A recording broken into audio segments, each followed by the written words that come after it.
madaxweynaha dalka Mareykanka Joe Biden ayaa safiir cusub u magacaabay Soomaaliya waxaana la bedelay Donald Yamamoto oo Soomaaliya u qaabilsanaa Mareykanka tan iyo bishii July ee sanadkii 2018 markaasi oo madaxweynihii hore Donald Trump uu soo magacaabay Soomaaliya. Safiirka cusub waxa uu Mareykanka u qaabilsanaa dalka Djibouti. Larry Edward ayaa Djibouti loo diray horaantii sanadkii 2017.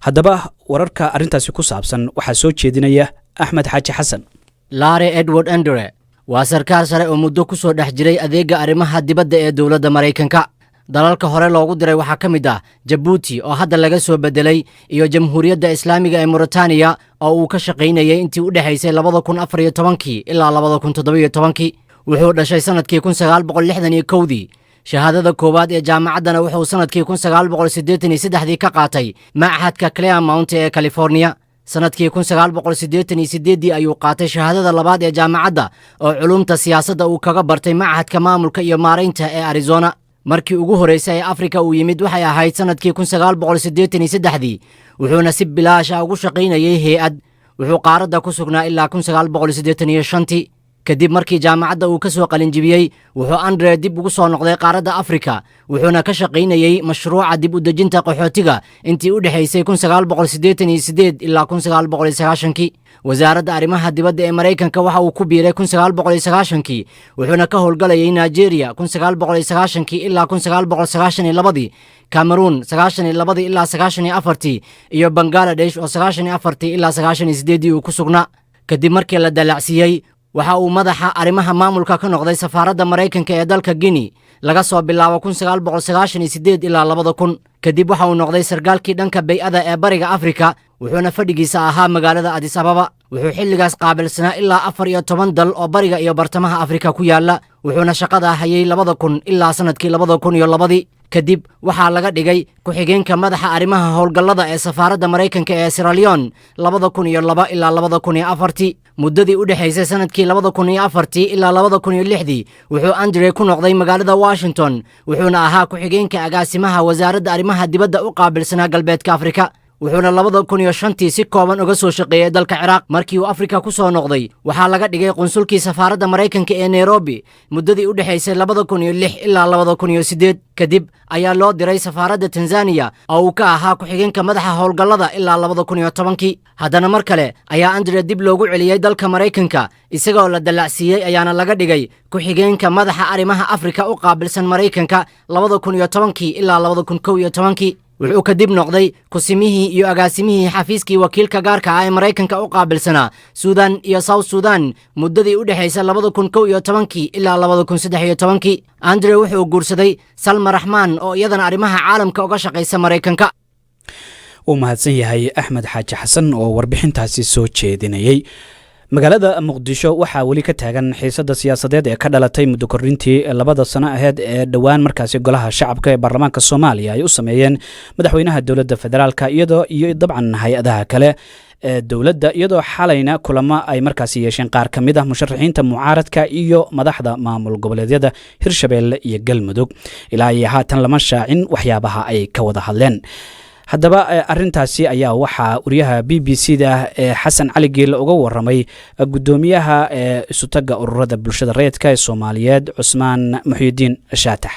isbedelo badan ayaa ka muuqda magaalada qaasatan iyadoo khilaafkii siyaasadeed hore u jiray ayaa haddana waxaad moodaa go'aankii uu qaatay golaha shacabka inuu trigger ama u noqday mid arrinkii sii qarxiya oo xaaladda weji kale u yeelay. taa oo ay dad badan ay muujiyeen cabsi ay ka qabaan xagga dhinaca amniga iyo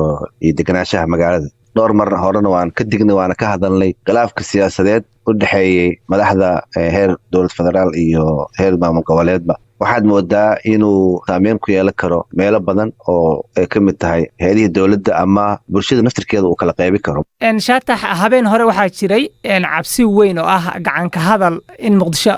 uu ka dhaco inkastoo taasina aysan dhicin weli raggii ishayay magaalada ayay wada joogaan. marka idinku haddii aad tihiin ururadii bulshada rayidka maxaad u kala dhexgeli weydeen oo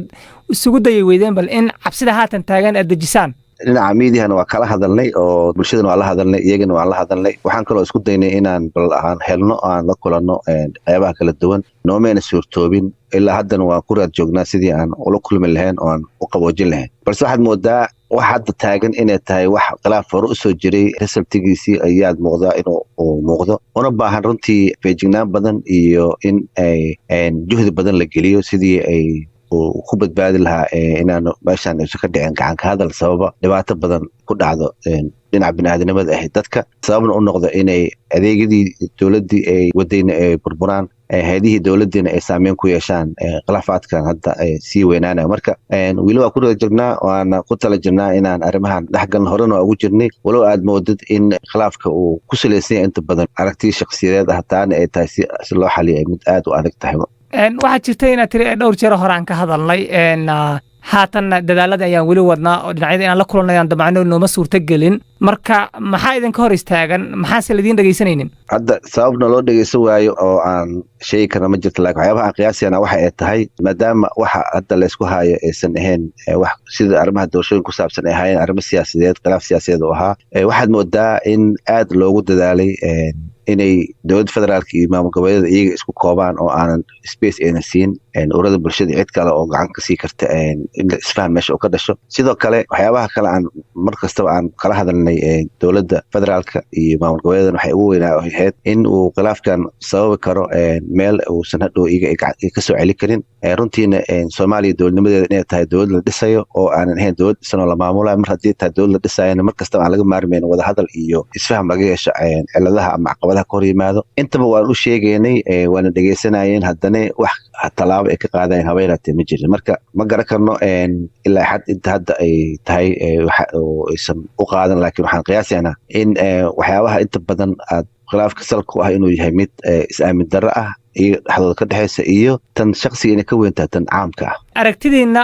maxay ku dambayn doontaa ay kula tahay xaaladda haatan ka jirta magaalada muqdisho aniga horta xaaladda muqdisho waxaan rajaynaynaa inay degenaansho la muujiyo cid kasta oo mas-uul ah ama xilkas ahna xil ayaa ka saaran inay arrintan aysan la hurin waxaan kaloo ka digaynaa in aanan khilaafka siyaasadeed aanan loo rarin qabaa'ilka ama aanan loo rarin hay-adihii dowladda ee uu noqdo mid ku eg siyaasiyiinta si xal loogu gaaro waxaan kaloo ku baaqaynaa inay dib laysugu soo laabto wadahadaladii ku aadanaa arrimaha doorashooyinka oo laga wada hadlo waxaan isleenahay dadku waxaa ka buuxo dhibaato badan oo ay soo mareen oo mar kastaba saameyn ku yeelanayso siday hadda u fikirayaan iyo siday u dhaqmayaan marka in hadda xaaladda dadka ay ku jiraan laga faa'iidaysto oo loo leexiyo dhinaca xumaanta ah waa ka digaynaa waxaana mar walba ku baaqaynaa in si nabdoon xal lagu gaaro wadahadalna aan marna laga maarmayn haddii la rabo in dowladnimada ay sii shaqayso ay noqoto dowladnimo oo lasii hirsado marka mar kastaba wadahadalkaasaa muhiim ah oo u baahan in laga gaaro guul ciddii markaa ay sharciga ku tumanaysana ama kasoo horjeesanaysana dhinac ayaa laga mari doonaa oo waa la wada arki doonaa laakiin wadahadalada mar kastaba in fursad la siiyo aaday muhiim u tahay waana ku dardaarmayna kaasi wuxuu ahaa gudoomiyaha isutaga ururada bulshada rayidka soomaaliyeed cismaan muxiidiin shaatax oo u waramayey wariyaha b b c da xasan cali geelle waxauna dabcan uga waramayey ururada bulshada rayidka baaq ay soo saareen oo ay ugu baaqeen dhinacyada ishaya in ay xaaladda dejiyaan oo markaasi ay xal keenaan